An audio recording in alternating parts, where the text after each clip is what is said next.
Sem perca de tempo, eu gostaria que você abrisse a sua Bíblia no livro de Ageu. Amém? Pode caçar aí que tem Ageu aí na sua Bíblia.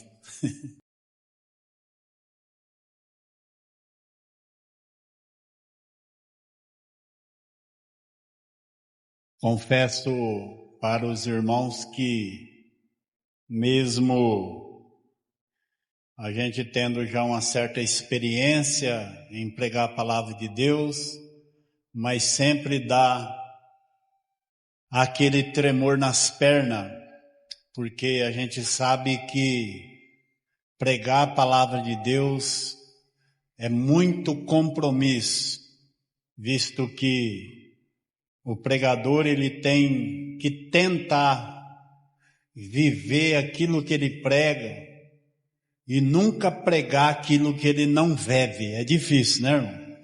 E hoje no mundo que nós estamos vivendo, pessoas pregam aquilo que não vive.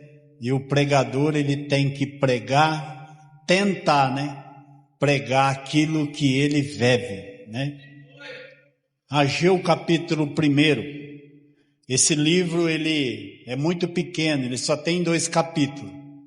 Mas eu gostaria de ler aqui alguns números desse capítulo que diz assim: no 2º ano do rei Dário, no 6º mês, no 1º dia do mês, veio a palavra do Senhor por intermédio do profeta Ageu a Zorobabel, filho de Seatiel, governador de Judá, e a Josué, filho de Josadaque, o sumo sacerdote, dizendo: assim fala o Senhor dos exércitos, dizendo: esse povo diz, não veio ainda tempo em que a casa do Senhor deve ser edificada.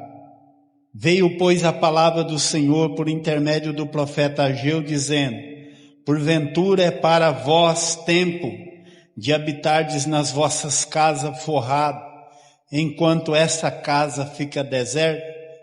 Ora, pois assim diz o Senhor dos exércitos: considerai os vossos caminhos, semeai muito e recolhei pouco, comer, porém não fartais, beber, porém não vos saciais, vestir-vos, porém ninguém se aquece, e o que recebe salário, recebe num saco furado. Amém? Pode se assentar.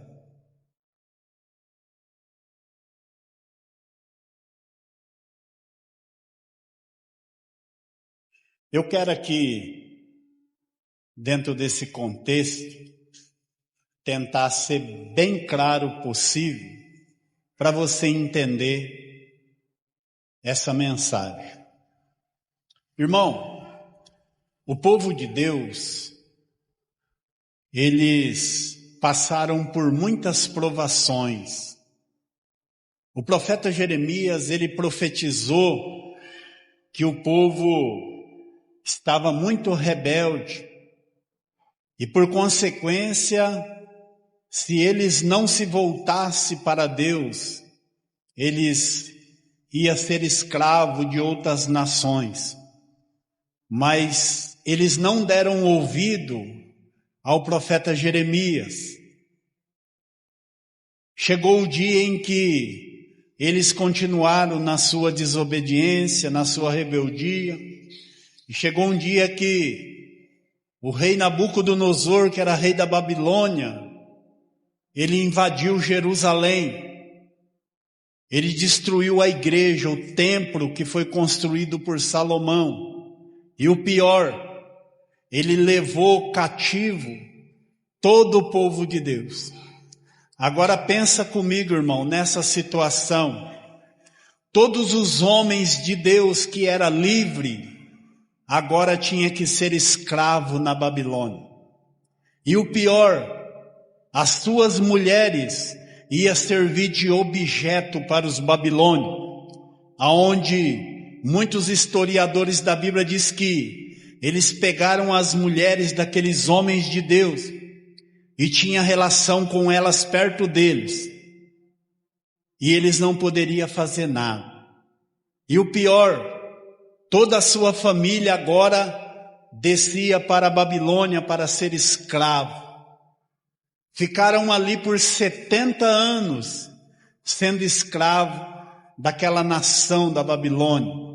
Durante 70 anos o povo que era livre por desobediência a Deus agora se tornaria escravos na Babilônia por 70 anos. Mas chegou um dia que Deus, Ele resolve acabar com esse cativeiro. Ele resolve então trazer o povo de volta a Jerusalém. E o povo então volta. Mas o povo ia voltar com uma condição. Primeira coisa que eles tinham que edificar era o templo que foi feito por Salomão e que tinha sido destruído pelo rei Nabucodonosor. O templo estava destruído. Mas eles, ao contrário disso, começaram a fazer tudo diferente. Quando eles chegaram em Jerusalém, eles começaram a construir primeiro as suas casas. E fazia casa bonita, uma mais bonita do que a outra. E a igreja de Deus, o templo de Deus, estava lá ruína, destruído. E Deus, Ele então vem pelo intermédio do profeta Ageu dizendo assim: o povo diz que ainda não é tempo de construir, de reconstruir o meu templo. Irmão, a Bíblia diz que Deus, a morada de Deus não é dentro de templo. A morada de Deus não é dentro de igreja. A Bíblia diz que Deus, Ele não habita em templo feito por mãos humanas. Mas só que tem uma coisa, templo, ele simboliza a presença de Deus. Aonde no templo é feita a adoração a Deus. E Deus então, Ele estava com saudade de primeiro que o templo fosse edificado, para ali um povo que foi cativo voltasse e novamente adorasse Ele naquele templo. Mas eles fizeram pouco caso disso e começaram primeiro a construir as suas casas. Irmão, nós aprendemos uma coisa: quando nós estamos realmente fora do plano que Deus tem para a nossa vida, começa a vir certas coisas na nossa vida que nós não entendemos. Irmão, uma nação, ela pode passar por problemas sociais. Vamos pegar, por exemplo, o Brasil. Ele pode passar por um problema social, onde a crise vai afetar todo mundo. Vai afetar tanto crente como não crente, porque o país estava passa por essa situação. Mas a questão desse povo aqui, o que estava acontecendo na vida deles, não era uma questão social da nação, era pura e exclusivamente que eles estavam fora da bênção de Deus.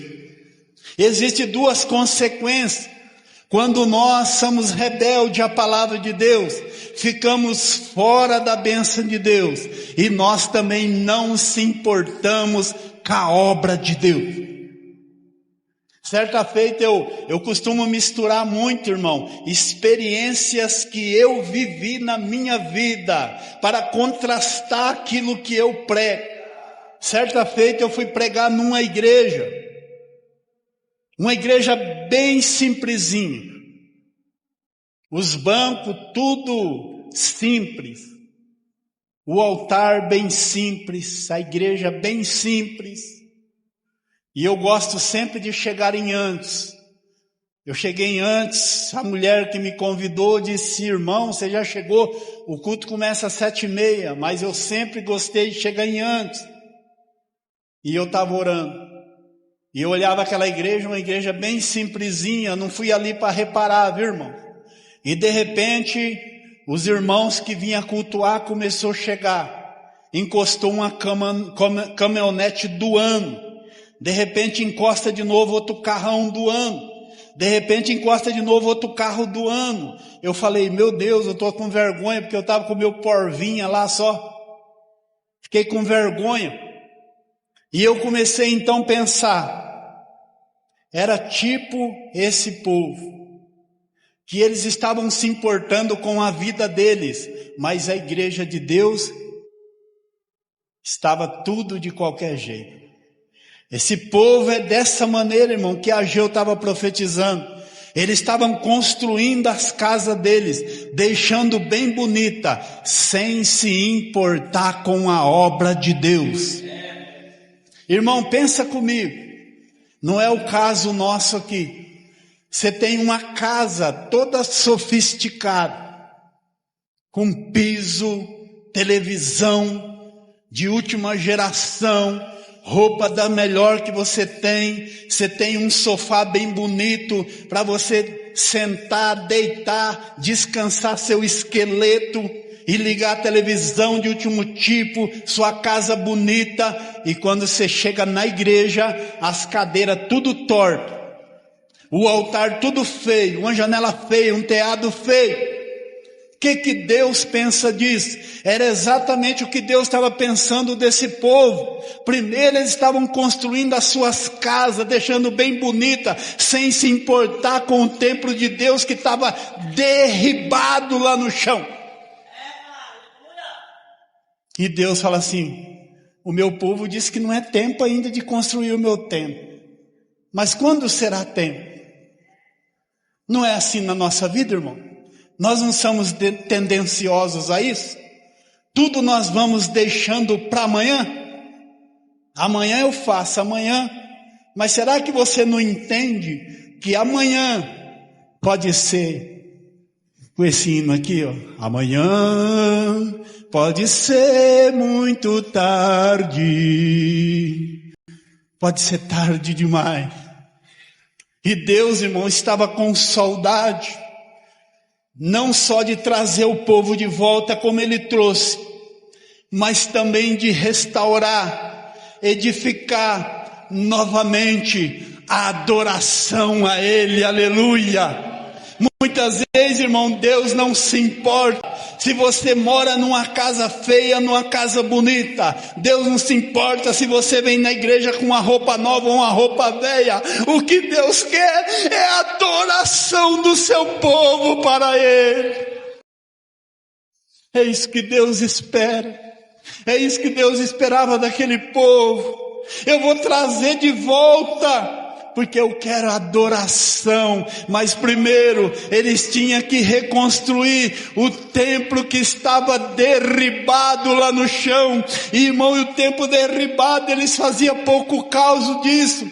E eu quero aqui, irmão, dentro desse contexto, trazendo aqui uma comparação daqueles dias que não tem nada a ver aquele templo, o templo de Ageu.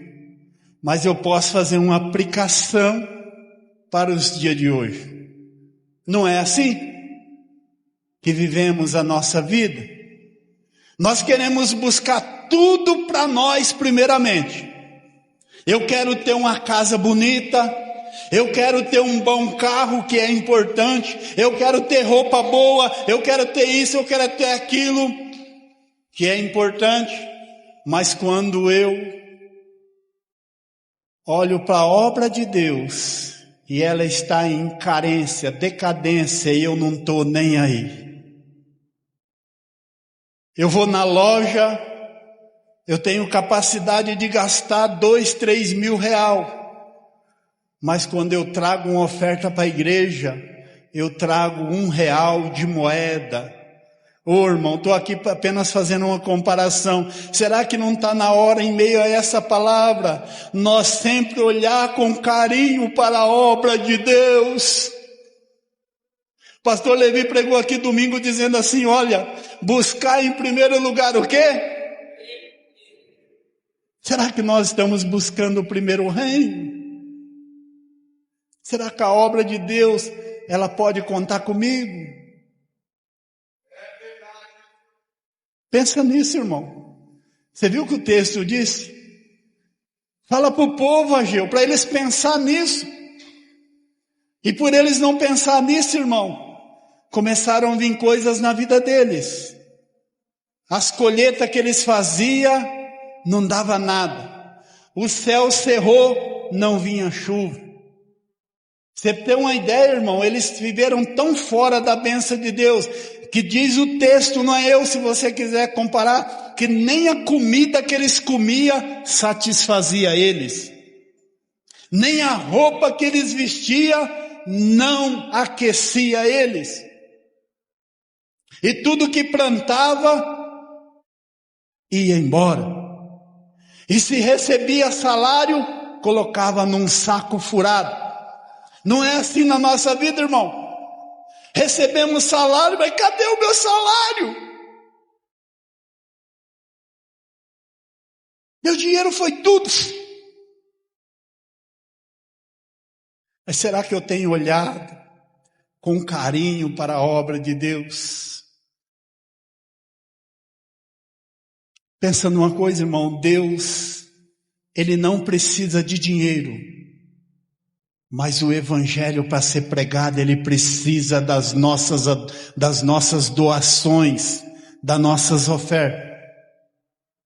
Quando eu dirigi a igreja aqui por 2 anos, eu tinha o desejo de colocar forro aqui, os irmãos lembram.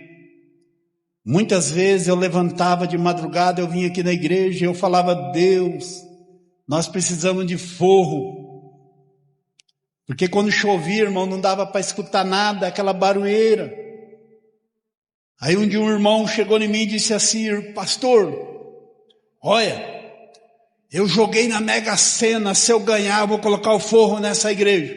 Falei, a igreja vai continuar sem forro. Porque não é dessa forma que Deus age. Sabe como que Deus age? Através do meu sacrifício, irmão. Quando eu recebo o meu salário, a minha oferta, eu olho com carinho primeiro para a obra de Deus. É triste, irmão, nós saber que nós tem tudo do bom e do melhor, e que a obra de Deus muitas vezes está manquitolando. Não é triste? Fala a verdade. Não é, pastor Levi? Está manquitolando. Era exatamente esse povo, irmão. Eles estavam fazendo pouco caso do templo de Deus que estava derribado. E por essa circunstância começou a vir essas coisas na vida deles. Tudo que produzia não dava. E o que eles colhiam não dava nem para matar a fome deles. Não é assim que acontece, irmão? Às vezes você já passou pela experiência de fazer compra no mercado, quando chega no meio do mês não tem mais nada. Não vou falar todos os casos, mas muitas vezes, irmão, isso é pura consequência da falta das bênçãos de Deus. Amém? Esse povo não estava passando por crise social por causa da nação. Estava passando crise por causa que eles não estavam olhando com carinho para a obra de Deus. E eu quero aqui, irmão, fazer um desafio e dizer para você, vale a pena viver sem Deus? Não vale. Vale a pena não ter Deus?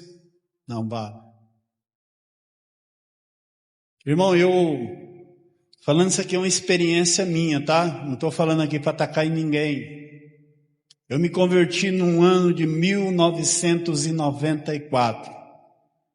De 1994, eu sempre devolvi o meu dízimo na obra. Pra você ter uma ideia, eu dava dízimo até dos meus acertos que eu ganhava.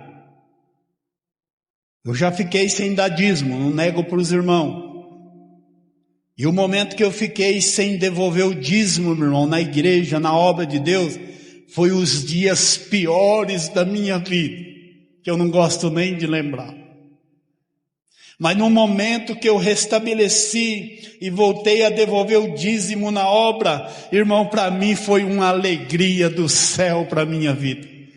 Não começou a cair dinheiro na minha vida, não. Não começou a aparecer dinheiro na minha vida, não. Mas eu andava na rua feliz, porque eu dizia: Senhor, pelo menos eu não estou fazendo nada na sua obra, eu não estou evangelizando, eu não estou pregando, mas pelo menos eu estou contribuindo com a sua obra, que já é alguma coisa. É maravilhoso, irmão. Você nem sabe como é maravilhoso você contribuir. Quando nós estávamos construindo essa igreja aqui, passou um irmão gritando: faz direito aí, hein? Ele parou a bicicleta, eu falei: nós vamos fazer direito, porque amanhã a sua família vai estar aqui debaixo e para mim vai ser um prazer, aleluia. Não é um prazer, irmão? Não é um prazer você ver um irmão, um visitante sentado numa cadeira que você ofertou para comprar? Não é honroso, não é maravilhoso? Não é honroso, irmão, saber que você está alimentando o irmão Diaconisa, irmã Sebastiana, uma vida através do alimento que você traz? Não é honroso? Não é honroso saber, irmão, que aquela família que não tinha um alimento para comer, agora ele vai ter, porque você tirou do melhor da sua vida e trouxe para alimentar aquela família. Se você está feliz, imagina Deus como fica, irmão. Imagina Deus como ia ficar se aquele povo primeiro... Não, Deus trouxe nós de volta. Primeiro, nós vamos reconstruir o templo. E sabe como promessa Deus disse para eles, irmão? Para eles reconstruir o templo, que a glória da segunda casa seria melhor do que a primeira. Aleluia. Aí eu fico imaginando, eu entro no texto, porque eu tenho mente, eu posso pensar, eu imagino, poxa, se o primeiro templo, do templo de Salomão, já era tão maravilhoso, imagina agora a glória da segunda casa como seria, irmão. É uma promessa de Deus, aleluia, porque a igreja é assim, irmão, ela vai evoluindo, evoluindo, evoluindo. Talvez eu não vou nem estar aqui, mas aquele que vai estar aqui é aquele que Deus trouxe para dar continuidade, e a glória vai continuar, porque a glória da segunda casa será melhor do que a primeira. Aleluia, porque a tendência da glória de Deus é aumentar, está vendo essas cadeiras que estão ao seu lado? Hoje não está ocupada, mas amanhã vai estar ocupada com uma alma que vai entrar sedenta aqui para glorificar o nome do Senhor, e isso você pode dizer no peito: foi através da minha contribuição. Oh, glória a Deus. Esses dias minha esposa, ela estava chorando, dizendo: eu não tenho contribuído, eu não tenho mais feito a obra de Deus. Eu abracei ela e disse assim: não se preocupa não. Talvez hoje você pensa que você não está fazendo a obra, mas pelo menos você não está estrovando. Porque tem pessoas, irmão, que ele não faz, ainda estrova. E você pode muito bem não ser estrovo, mas ser uma bênção na obra. Como que eu posso ser? Quando eu dirijo a Deus a oração pela vida de alguém, eu estou sendo uma bênção na obra. Quando eu estou contribuindo, eu estou sendo uma bênção na obra. Quando eu estou orando para aquele meu irmão que não veio no culto, que eu estou com saudade dele. O nosso irmão João ali, ó, sempre ele está ligando para mim: ô irmão, esse dia o irmão não veio na igreja. Quem sabia que o irmão João estava doente com gripe? Quem mandou uma mensagem para ele? Porque o irmão está ali todo dia, né, irmão? Todos os irmãos, né? Eu amo todos os irmãos, mas o irmão está todos os dias no culto ali. O dia que ele não vem, mandei uma mensagem para o irmão: irmão, já estou bom, quinta-feira eu vou para o culto. Assim nós estamos contribuindo, assim nós estamos erguendo o templo, assim o templo está caminhando, assim o evangelho está sendo anunciado, assim nós estamos alcançando vidas. Amém, irmãos? E Deus, Ele trouxe o povo de volta, irmão, com essa promessa de primeiro reconstruir. E eu quero aqui deixar um texto, que é o versículo 3, para você pensar como que Deus conhece o nosso coração. Põe o versículo 3 para mim, irmão.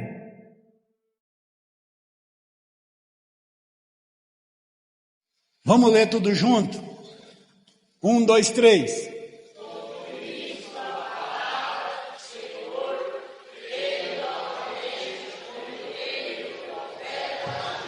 4.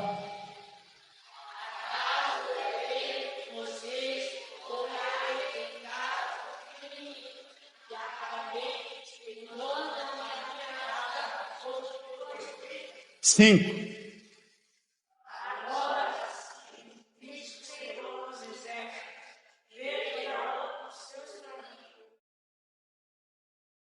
Sabe o que Deus está falando aqui? Você é responsável em direcionar a sua vida. Para onde que você está levando a sua vida, irmão? Pensa nisso. Quando você não pensa, quando você não ama a obra de Deus, para onde eu estou levando a minha vida? Para onde eu estou levando a minha vida quando o importante para mim não é Jesus? Para onde eu estou levando a minha vida quando para mim o importante não é estar na igreja? Para onde eu estou levando a minha vida, que o mais importante para mim não é estar todos os dias na igreja? Deus fala essa palavra para o povo pensar. Espera aí, qual é o objetivo de vocês voltar? Não é para edificar meu templo. E templo simbolizava a presença de Deus, e presença de Deus simboliza a adoração a Deus. Deus não mora aqui dentro desse templo, irmão, mas hoje, domingo, Deus marcou esse encontro, e Ele quer adoração, adoração, adoração, adoração. Quem veio para adorar? Quem veio para adorar? Você estava lá na sua casa meio jururu, meio cansado. Hoje eu acho que eu não vou para a igreja não. Mas você veio. E se você veio, Deus Ele quer ter um encontro com os adoradores nessa noite. O momento do culto é o momento que Deus tem de adorar, de receber os adoradores. Então, se você é adorador, fique de pé nesse momento.